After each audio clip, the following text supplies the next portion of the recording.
Hi friends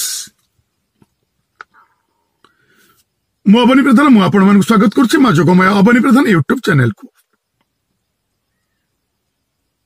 आज आम जानिबा पतित पावन तुलसीर प्रभावशाली उपाय प्रत्येक संकटर मुक्ति। तुलसी वृक्ष को आम उपयोग करी आम केमिति संकटर मुक्ति पाई परिबा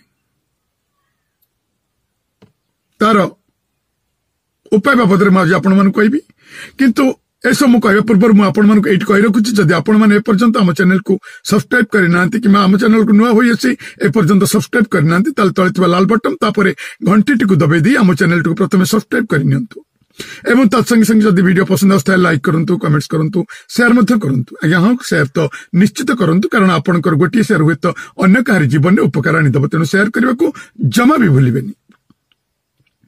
ताले आसंतु जानिबा पतित पावन तुलसीर प्रभावशाली उपाय प्रत्येक संकटरू मुक्ति।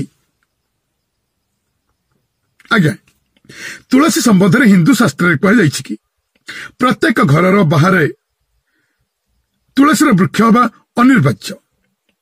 केवल एतिक नुह जो व्यक्ति प्रतिदिन तुलसी सेवन करिथांती तांकर शरीर अनेक पुण्य प्राप्ति करने सहित पवित्रता होइथाय। जलरे तुलसी पत्र ढाली स्नान करिबा तीर्थ स्नान सहित समान होइथाय। जो व्यक्ति एमिति करिथाय से प्रत्येक यज्ञ होमरे बसिबार अधिकारी हेइथाय। केवल एतिक नुहे यह वास्तु दोष भी दूर करिथाय। वास्तु दोष दूर करिबार सक्षम होइथाय। प्रतिदिन तुलसी पूजा करिबा एवं तुलसी वृक्षरे जल अर्पित करिबा हमर प्राचीन परंपरा। जो घरे तुलसीर पूजा होइथाय सेठारे सुख समृद्धि सौभाग्यर वर्धित होइथाय। धनर केबे भी कमी होई न थाए।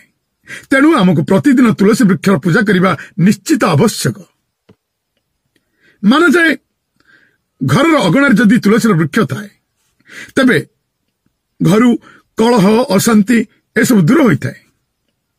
घर परिवार उपरे मां लक्ष्मी विशेष कृपा रहे। केवल एतिक नु प्रतिदिन दही चीनी साथी तुलसी पत्र सेवन करने बहुत शुभप्रद होता है। पौराणिक शास्त्र अनुसार तुलसी पत्र सेवन द्वारा देवी देवतांकर कृपा प्राप्त होता है।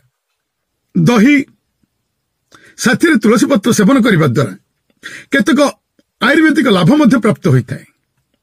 दिन भरी कार्य मन न लगिबा मानसिक स्थिति संतुलन न रहिबा शरीर रे आलस्य रहिबा ए सब ठीक होता है।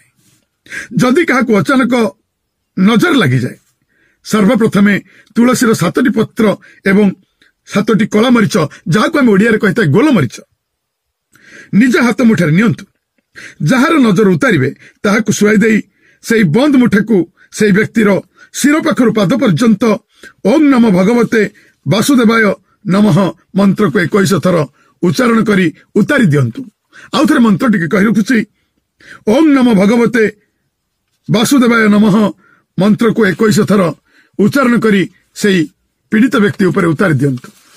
तापरे उक्त गोलमरीच को पीड़ित व्यक्ति को चोबाइबा पई दियंतु। आ तुलसीर पत्र को हाथ में मकची बाहर को फिंगी दियंतु। तापर पीड़ित व्यक्ति को शुआई तार पादर तल को कौन कपड़े 7 कि 11 थर झाड़ी देवा द्वारा नजर प्रभाव दूर हो जाता है। आज्ञा तुलसीर महात्म्य अनेक तार महत्व तार गुण तार महात्म्य वर्णना कले भी समाप्त हो न थाए। ताहले आज ये क्षुद्र वीडियो माध्यम मु तो आपण मानक कहले तुलसी टटका बा तुलसी उपाय द्वारा आमे किपरि नजर उतारी परिबा आ तार अन्य किसी बेनिफिट बाबद रे।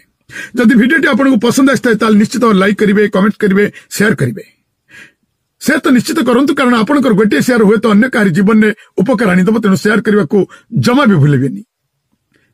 एवं तो सहित जदि आम चैनल को नुआ होई आछंती आम चैनल को सब्सक्राइब करना तले थिबा लाल बटन तापर घंटी को दबाई दे आम चैनल को प्रथम सब्सक्राइब करने एमती सब वीडियो देखा निश्चित भाव में आम चैनल को सब्सक्राइब करंतु तबे आउ गोटे वीडियो आने पर्यंत मु रहउछि आपण मानकर चिरपरिचित अबनी प्रधान नमस्कार।